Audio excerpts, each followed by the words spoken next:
odamlarni.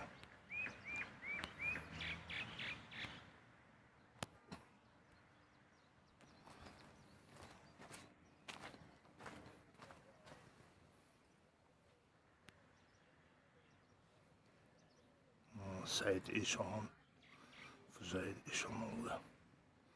Bunun qabrlari.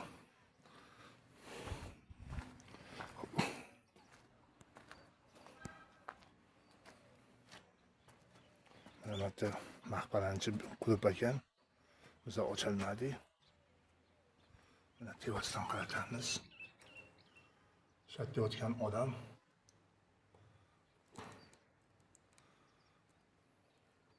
Said Eshon Fuzaylxonni, ya'ni o'sha 715-yilda shu yerga olib kelib qo'yilgan ekan. Shu insonni ham nimasini ko'ryapmiz, mana maqbarasini.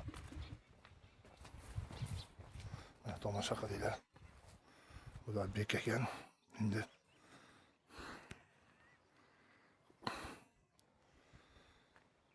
o'sha inson shatda yotib ekan. O'sha Langar Aziz degan joylari shat bo'ladi bizda. Mana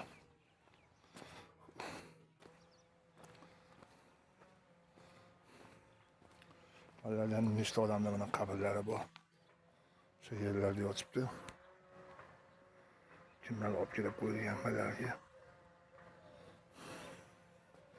Mana o'sha Said Eshon Fuzaylxon bobomizning qabrlari shu yerga joylashgan. Shu shoshilganlar shuni ko'rishga oshiqqanlar mana turizmlarni shu yerga olib kelsa bo'ladi. Mana turizmdalar eshitib qo'yinglar. 715-yilda shu yerda Qo'qonxonlikdan olib kelib qo'ygan ekan. Bitta asr emasda bu. O'zbekistonda unda deymiz, yatta-batta chiqqanlarda albatta ekan, bunaqa ekan deymiz. U ko'p odam bilmaydi ko'p narsani. O'shaning uchun bizning tariximiz osqayapti. Men o'sha tarixni ochish uchun jazm qildim sizlarga. Shu Said Eshon Fuzaylxon boboni qabri buni ichidalar. Bu Said Eshon o'g'illari o'sha Fayzullo Eshonni qabrlari mana. Ziyoratga kelinglar insonlar. Mana ziyoratimizga kelganlar ko'p. Bepusht bo'ladi, farzand ko'rmaydi deymiz. Shu Alloh tomonidan ushlab qo'ygan. Shularni ziyorat qilgan odamlar mana boyligi oshadi, puli ko'payadi. Bularni ziyorat qilgan odamlar.